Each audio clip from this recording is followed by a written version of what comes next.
Oke, itu dia puji dan syukur tertuju untukmu. Judulnya sendiri tertuju untukmu ya. Itu puji dan syukur bagian dari liriknya. Dari Katon, Andre dan Nugi dari album yang berjudul Kidung Cinta. Masih bersama saya Pak Beto dan juga Pak Johnson dalam acara Kumbang channel Kumbang. Kumpul bareng Yo. Jangan lupa setiap hari Minggu jam 8 sampai jam 10 di 98 FM atau dengarkan online lewat www.tdm.com.mo. Kita ada di akhir acara malam hari ini. Seperti biasa Pak Johnson, kita akan bincang-bincang. Sudah hampir 2 bulan seperti tadi kita sudah bicarakan, semenjak 18 Juni ya, outbreak Macau yang terbaru dan yang paling terparah so far ya. Iya. Yang menghentikan seluruh aktivitas di kota ini ya. Sampai kasino juga tutup untuk kedua kalinya ya Pak Johnson ya. Terakhir kasino tutup itu di Macau itu tahun 2020 waktu pertama kali ya. Dan yang kedua kali yang kemarin ini setelah tanggal 18 Juni ya. Saya kira kalau di seluruh dunia cuman Macau kali yang kasinonya pernah tutup ya Pak Johnson. Iya, betul. Tapi ini kita bisa mengerti sih karena pemerintah lokal itu cukup takut seperti kita sudah biasa ngomong ya, karena Macau itu kan kecil Pak Johnson, dengan density-nya atau kepadatan penduduknya cukup tinggi. Jadi mereka dalam hal outbreak yang cukup parah mereka harus menghentikan seluruh aktivitas gitu. Alhasil ya kota ini waktu kemarin kita sempat ini ya ada pembatasan gitu ya. Kalau di Indonesia kan namanya pembatasan ya. Kalau di sini kita bilang partial inilah lockdown gitu ya, restriction gitu ya. Selama 1,5 bulan ya Pak Johnson ya, hampir 2 bulan ya. Itu cukup bikin stres sih ya. Terus terang, kalau buat saya sih cukup stres. Nggak tahu deh Pak Johnson sendiri berasa stres nggak waktu harus diem di rumah itu selama hampir 2 bulan? Ya masih tahan. Masih tahan. Ya. Pak Johnson tinggal sendiri atau gimana? Tinggal sendiri. Jadi kemarin selama 1,5 bulan itu Pak Johnson sendiri aja di rumah. Iya. Kenapa nggak nginep di rumah anak-anak? Ini mana ada tempat. Oh gitu. iya sih. Jadi Pak Johnson tinggal sendiri, tapi makanan aman gitu ya. Udah stok up dulu atau gimana? Karena untuk makanan kita bisa beli mah. Oh iya benar iya. Bagusnya itu kita kemarin bukan total ya, bukan total. Jadi iya. cuman partial doang. Jadi kita Iya. masih bisa pergi ke Untuk supermarket kebutuhan gitu. masih buka. Yang penting nggak boleh nongkrong di luar lah seperti Betul, itu ya. Iya. Jadi Pak Johnson cuman bosan aja kali sendiri soalnya gitu ya. Karena kan kita juga nggak boleh keluar, nggak boleh ketemu temen, nggak boleh makan di restoran gitu loh. Iya. Tapi nggak sampai stres banget gitu ya. Nggak sampai. Kalau saya malah stres banget Pak Johnson, soalnya mungkin saya kebiasaan ini kan, kayak karena kerjaan saya sibuk sekarang dari Senin sampai Jumat itu selalu di kantor, jadi rada mumet gitu ya. Dan saya biasa untuk at least 1 minggu sekali saya harus keluar dengan anak istri gitu ya untuk makan atau ketemu saudara yang lain gitu ya.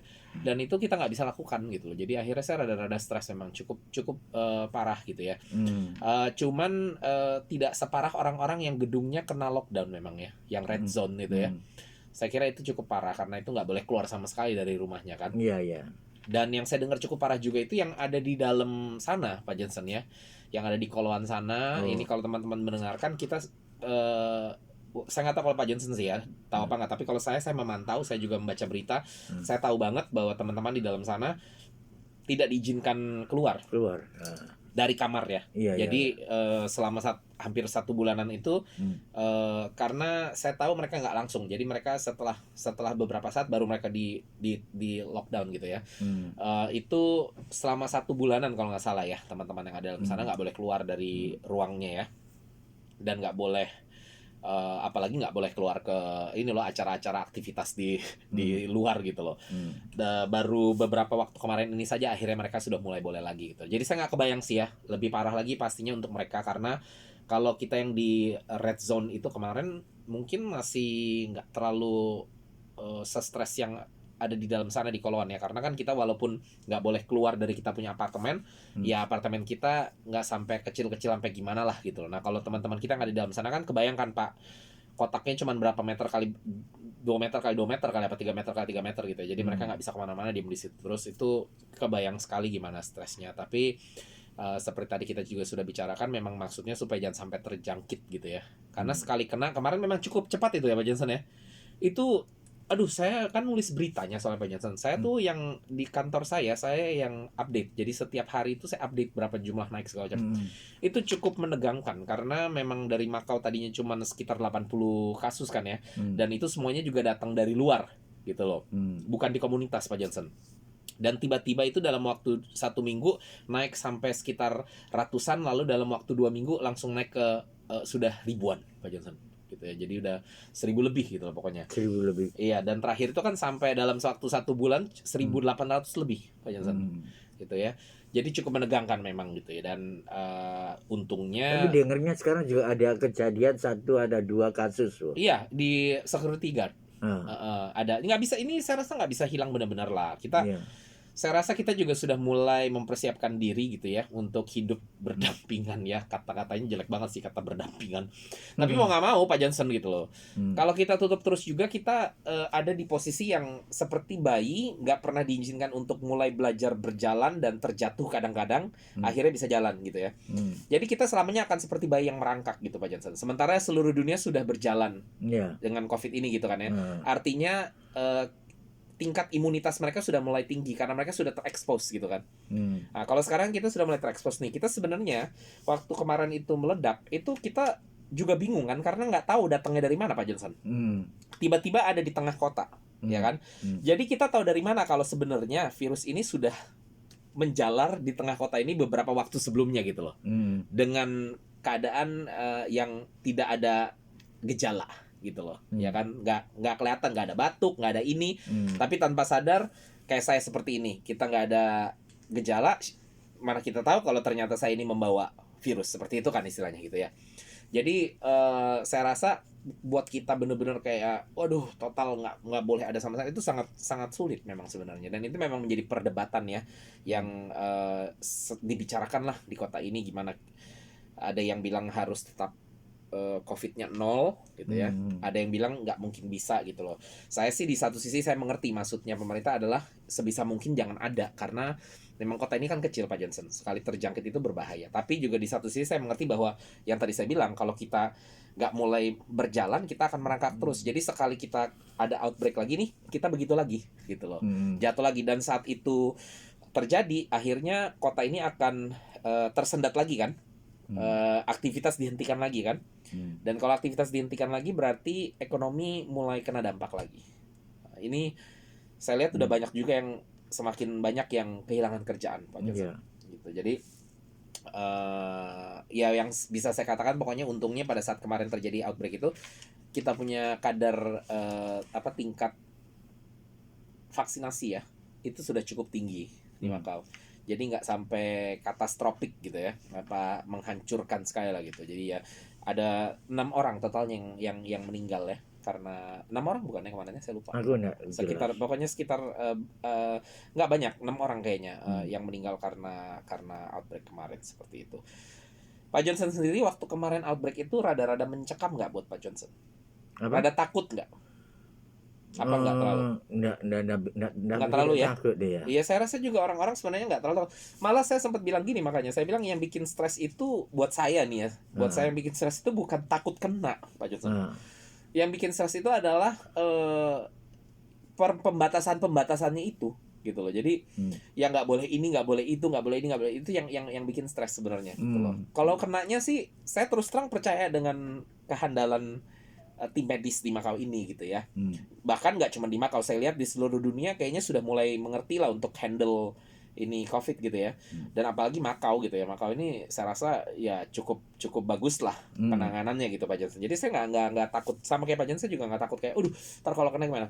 Walaupun saya tetap jaga gitu ya, jaga ya, pokoknya lakukan yang terbaik aja lah. Tapi kalau kena pun ya saya tetap percaya dengan sistem medis di sini gitu loh. Makanya saya bilang sama istri juga, saya lebih stres dengan pembatasannya Pak Johnson gitu. Yang nggak boleh pergi ke restoran segala macam gitu ya. Bukan cuma itu ya, sebenarnya saya juga cukup stres dengerin cerita-cerita dari teman-teman migran ya, yang gajinya nggak dibayar-bayar segala macam. Tapi ini memang saya tahu para majikan juga banyak yang kehilangan kerjaan Pak Johnson. Jadi ini sangat berdampak sekali, dan saya nggak tahu terus terang ini kedepannya Makau ini bakal seperti apa gitu, saya kurang tahu ya. Tapi kalau hemat saya sih ya, ini pendapat saya dan analisa sendiri lah secara pribadi. untuk Makau kembali ke masa seperti sebelum COVID kayaknya nggak bisa. Nggak bisa. Tapi juga belum berarti, karena ada beberapa report di depan sana yang mengatakan oh Makau bakal hancur gitu ya, segala macam ya. Saya rasa sih nggak juga bakal kayak seperti itu ya, karena kita ini turismenya atau pariwisatanya bersandar kepada mainland rata-rata, dan kita tahu ada berapa banyak orang dari sana gitu kan ya. Jadi kalaupun perjudian di kota ini juga hancur, bukan berarti kota ini akan hancur, karena mungkin kota ini akan menjadi tujuan destinasi wisata yang lebih kepada kultur, mungkin budaya gitu ya, dan hal-hal lain lah seperti itu. Tapi ya memang harus diakuin kalau akan balik seperti sebelum pandemi kayaknya nggak bisa ya Pak Johnson ya. Iya. Dan yang terakhir saya mau bicara adalah senangnya Makau akhirnya sudah memotong masa karantinanya selama 7 hari jadinya sekarang ya. Dari 28 hari, 14 hari, sekarang 7 hari. 7 hari, tapi keluar harus swab test 3 hari, tiap hari harus swab test. Iya, benar. Iya. Dan tapi kan lumayan, balik kemarin kan maksudnya nggak usah bayar lebih mahal lah seperti itu 7 hari. Walaupun kalau saya menunggu sampai 3 hari Pak Johnson. Iya. Karena ya tetap aja sih kalau 7 hari kali 700 aja udah 4.900. Jadi sama sih nunggu. Kalau Pak Johnson dia mau nunggu kapan buat keluar jalan-jalan ke Hong Kong atau kemana? Belum ada niat ya. Karena kayaknya ribet untuk travelnya aja, ribet banget ya kayaknya zaman sana Pak Johnson ya. Saya juga. Jadi ya saya mau tunggu sampai 3 hari baru saya mau mulai jalan-jalan seperti itu. Oke, anyway kita waktunya sudah selesai. Harus pasangkan lagu terakhir Pak Johnson. Jadi kita akan ketemu lagi minggu yang akan datang. Kita akan dengarkan lagu-lagu Indonesia sepanjang bulan Agustus ini. Once again we'll be listening to all Indonesian songs for the whole month, the remaining Sundays of this month, in celebration of Indonesian Independence Day. So we're gonna have to see you guys again next week. Minggu depan kita akan ketemu lagi di dalam acara yang sama di Kumbang Channel. Kumbang, kumpul bareng. Saya akan pasangkan sebuah lagu terakhir, lagu yang berjudul Semakin dari The Massive, dan ini juga sebagai ungkapan dari pada rasa bahagia kita sebagai orang Indonesia merayakan Dirgahayu RI yang ke-77, biar Indonesia semakin jaya, Indonesia semakin sukses, orang-orang Indonesia juga semakin makmur ya, termasuk yang ada di Makau ini.